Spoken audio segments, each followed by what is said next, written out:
What's good, what's good, what's good, YouTube? American RX at it again. Uh, subscribers, thank you for subscribing.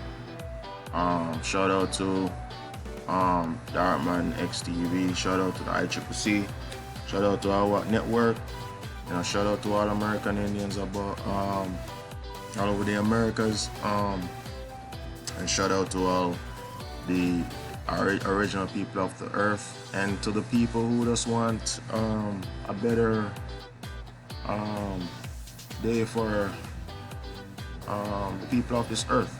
You know what I'm saying? Got love for all people. So shout out, shout out, shout out. Today I'm gonna be building on the American islands contribution to the mainland's culture, such as hip hop. As you know, hip hop was originated from the island, from an islander known as Kool Herc, from the American island known as Jamaica. But in corporate terms, it's called Jamaica. But yeah, so I'll be building a little bit on the origins of certain cultures and the people who contributed to the mainland culture, the hip hop culture. I'm gonna focus today on the hip hop culture and its origins, and the islands, the American islands, the American islands people from the Caribbean who contributed immensely to the mainland culture, or the mainland Indian culture. I should let you know. I should let you all know. I should let you all be aware of our contributions. You know what I'm saying? Just some awareness. Yeah. So let's build for a little bit. Okay. So DJ Kool Herc, that's his nickname is the father of hip hop. Let's build. Clive Campbell, born April 16, 1955, better known by his stage name DJ Kool Herc, is a Jamaican American DJ who is credited with helping originate hip hop music in the Bronx, New York City in the 1970s through his Back to School jam hosted on August 11, 1973 at 1520 Sedgwick Avenue, after his younger sister Cindy Campbell became inspired to earn extra cash for back to school clothes. She decided to have her her older brother, then 16 years old, right, play music for the neighborhood in the apartment building. Known as the founder of hip hop and father of hip hop, Campbell began playing hard funk records of the sort typified by James Brown as an alternative both to the violent gang culture of the Bronx and to the nascent popularity of disco in the 1970s. So, back in the days it was quite violent in those areas like the Bronx, and his way of kind of offsetting the violence was to play music. So this is how the whole hip hop situation started. All right. Campbell began to isolate the instrumental portion of the record, which emphasized the drum beat, the break, and switched from one break to another, using the same two turntable setup of disco DJs. Right? He used two copies of the same record to elongate the break. This breakbeat DJing using funk drum solos formed the basis of hip hop music. Alright, people? So, to all you mainland Indians, the West Indians fathered the hip hop music. Alright? So, just to know, we contributed to the culture on the mainland. All right. Campbell's announcement and exhortations to dancers help lead to the syncopated rhythmically spoken accompaniment now known as rapping. Okay? So Campbell's announcement and exhortations to dancers help lead the syncopated rhythmically spoken accompaniment now known as rapping. Okay? He called the dancers break boys and break girls. So this is where you get your break dancing from, alright? Or simply B-boys and B-girls. Campbell DJ style was quickly taken up by figures such as Africa Bambaataa, right? And Grandmaster Flash. And you all know who Grandmaster Flash is, right? They all got this style of music from the father of hip-hop, which is a Jamaican from the island Jamaica. Alright. Unlike them, he never made the move into commercial record hip hop, right? In its earliest years. So because he was more of an underground, he's the underground, you know, under the ground the roots strongest, right? So the roots stay underground, alright? He never too went commercial, right? So that's why he's not too so well known like the rest of the DJs, alright? So this is the early life. Clive Campbell was the first of 6 children born to Keith and Nettie Campbell in Kingston, Jamaica. While growing up, he saw and heard the sound system of the neighborhood parties called dance halls, alright? So just to let you know, when I was growing up, they used to have the big sound, the big music systems, right? These were big, huge like walls, right? And they'll be playing on the lawn. And I'm telling you, when the bass hit your heart, right? When it was hit your chest, you feel it to your back. The sound waves hit your back from your chest. That's how heavy these systems played, alright? Like your Stone Love, your Bass Odyssey. You saw me I say? Yeah, the Bass Odyssey them. All them, you know. Big up to Bass Odyssey and Stone Love, you know? Yeah, big up, shout out. And the accompanying speech of their DJs known as toasting, he immigrated with his family, right? He immigrated, E with an E, all right?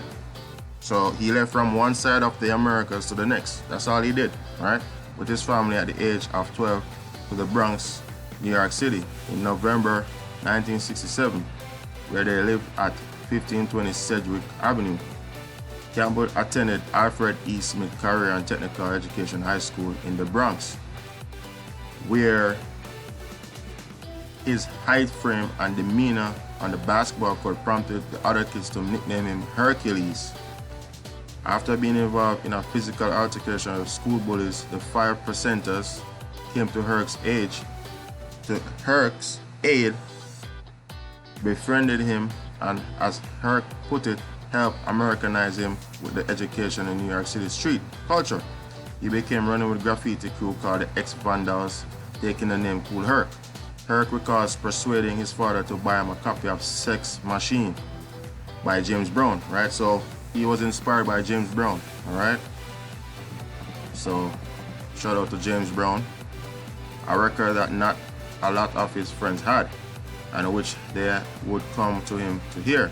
He and his sister Cindy began hosting back-to-school parties in the recreation room of their building, right? So this is where your party, the hip-hop parties started too, you know what I'm saying? Her first sound system consists of 2 turntables connected to 2 amplifiers and a Shure Vocal Master PA system with 2 speaker columns, right? On which he played records such as James Brown, Give It Up, or Turn It or Loose, Jimmy Castor's It's Just Begun, and Booker T and MG's Melting Pot. With Bronx clubs struggling with street gangs, uptown DJs catering to an older disco crowd with different aspirations, and commercial radio also catering to a demographic distinct from teenagers in the Bronx. Herc's parties had a ready-made audience, right? So the break, this is a dance, the break. DJ Kool Herc developed the style that was the blueprint for hip-hop music. Herc used the record to focus on short, heavily percussive part in it and break. Since this part of the record was the one the dancers liked best, Herc isolated the break and prolonged the changing between two record players.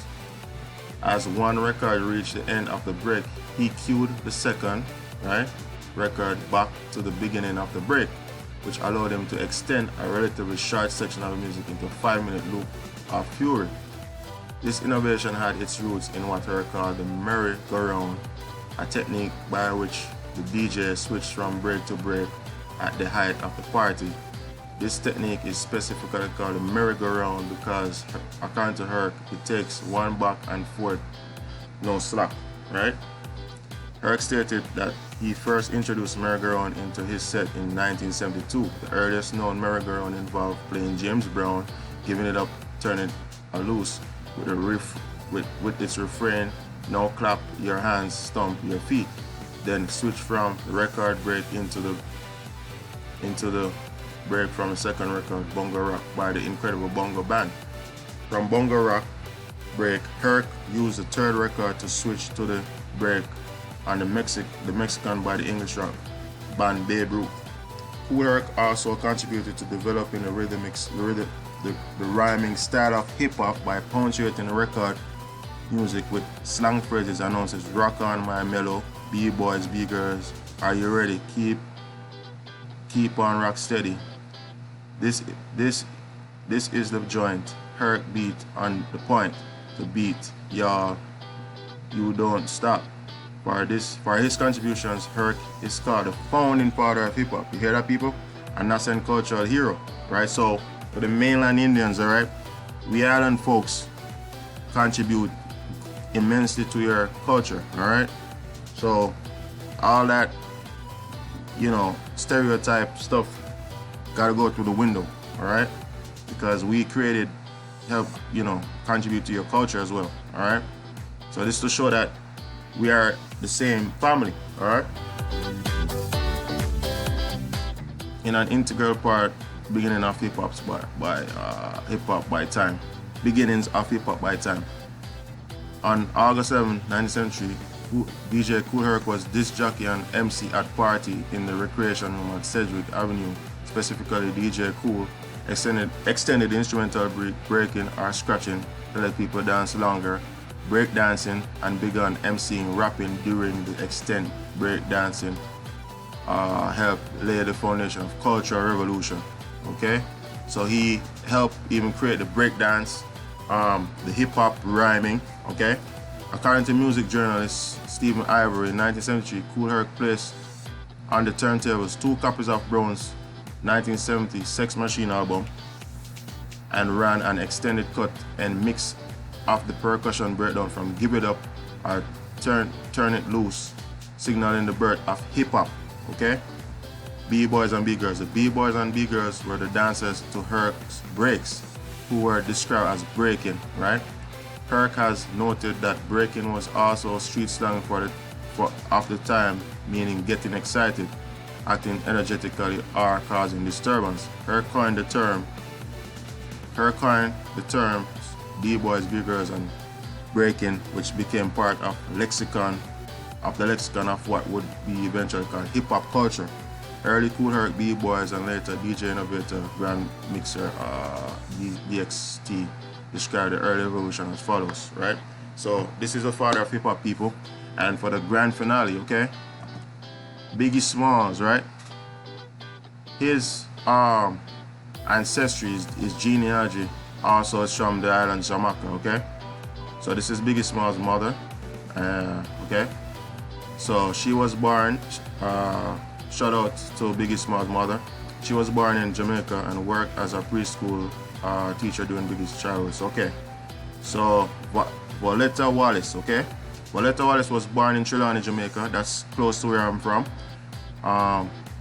Jamaica. Jamaica is a corporation. In 1953, Biggie's father, George Latour, was a Jamaican welder. You hear that? His father was a Jamaican welder. His mom was born in Jamaica as well.